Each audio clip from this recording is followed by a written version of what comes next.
وہ اپنے مفاد کے لیے ہر جائز و ناجائز کو استعمال کرتا رہتا تھا. ببر کارمل کے دور میں جب مسعود نے سوویت یونین کے ساتھ ایک امن سمجھوتا کیا تو اس نے کسی بھی دوسرے افغان باغی گروپ کی رائے یا مشورے کو اہمیت نہ دی, اور تمام نام نہادی جو جہادی گروپوں کی ناراضگی پر بھی اس نے جو ہے سوویت یونین کے ساتھ امن معاہدہ کیا.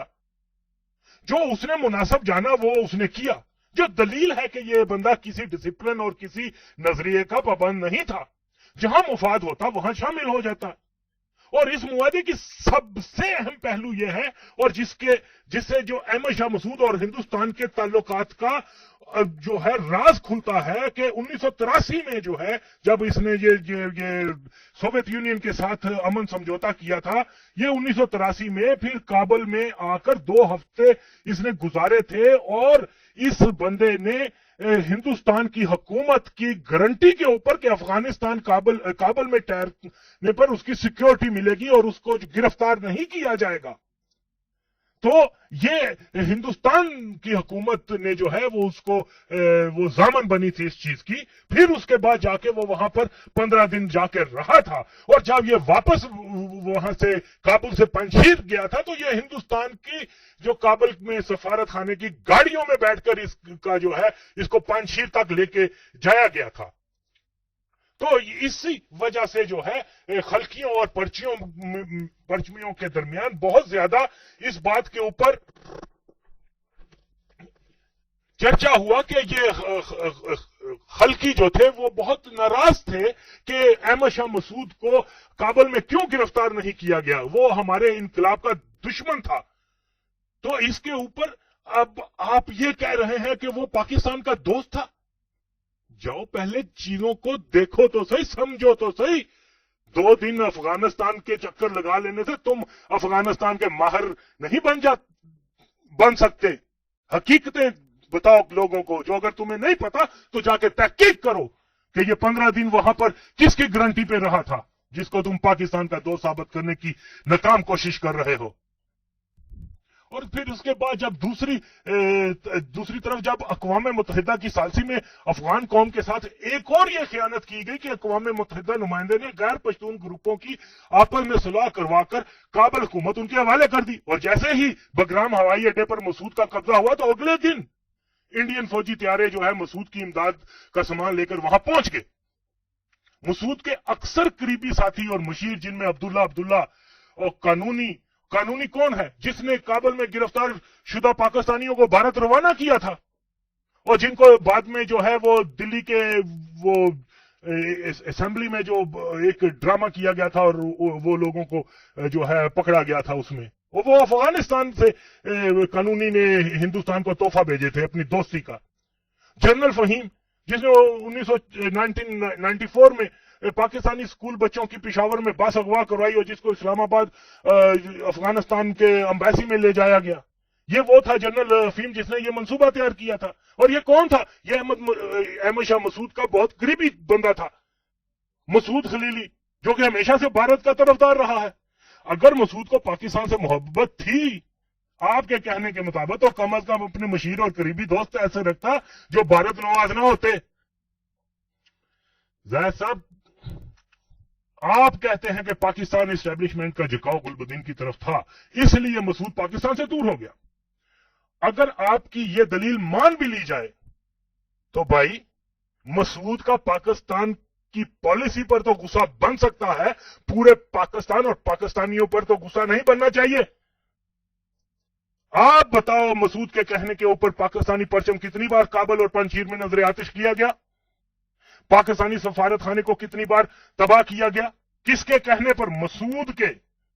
کسی ملک کے پرچم کو جلانا جو ہے اس سے نفرت کی زیادہ اور کیا دلیل ہو سکتی ہے؟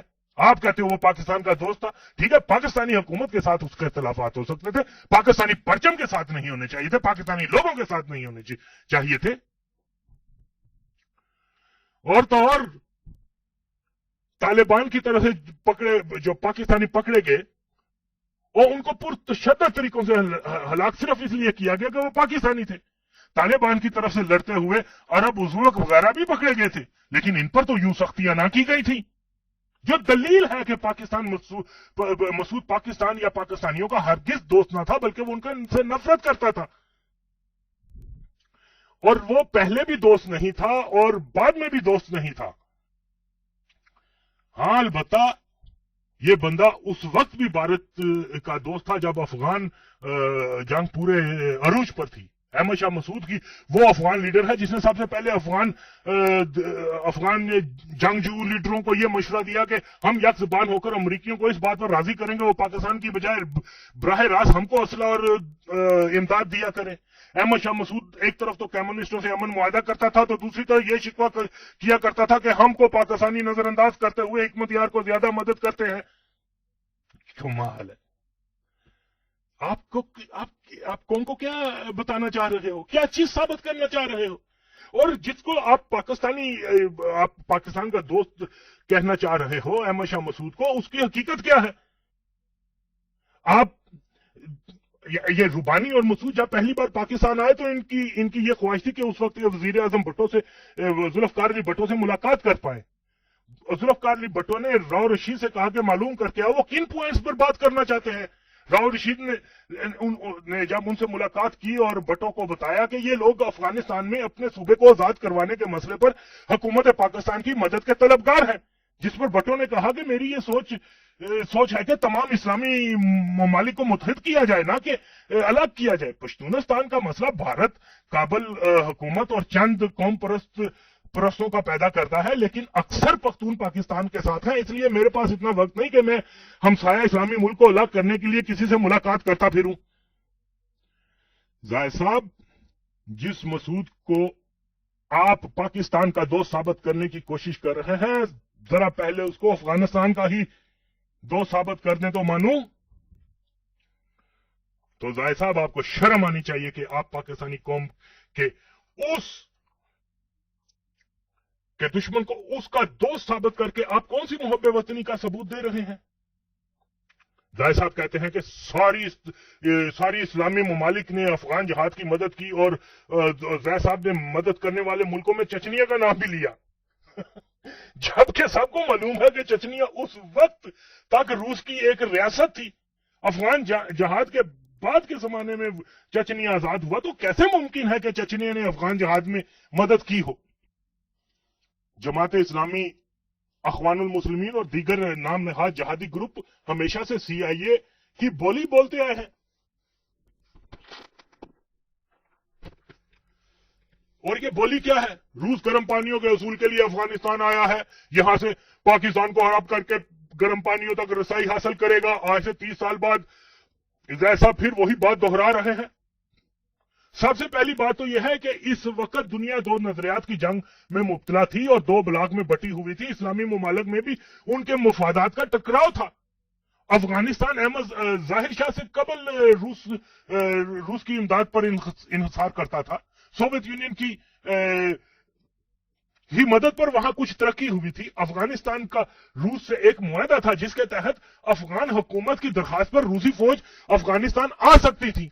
دوم یہ کہ سور انقلاب کے بعد ہی CIA اس انقلاب کو ناکام بنانے کے لیے سرگرم عمل ہو چکی تھی کہ یہ انقلاب ایک انقلاب جو تھا وہ ایک فوجی انقلاب تھا، لیکن آغاز انقلاب میں افغان عوام نے اس تبدیلی کو ایک بہتر مستقبل کا ذریعہ جان کر قبول کیا تھا۔ ترکئی نے کاشتکاروں کو زمینیں تقسیم کی تو CIA کے بنائے افغان مجاہدین نے فتویٰ جاری کر دیا کہ جو بھی یہ زمین لے گا وہ کافر ہو جائے گا، جس سے کاشتکاروں نے زمینیں واپس کر دیں، اور جو کوئی واپس نہ کرتا تو مجاہد و مولوی اس کو زندہ اسی زمین میں دفن کر دیتے تھے۔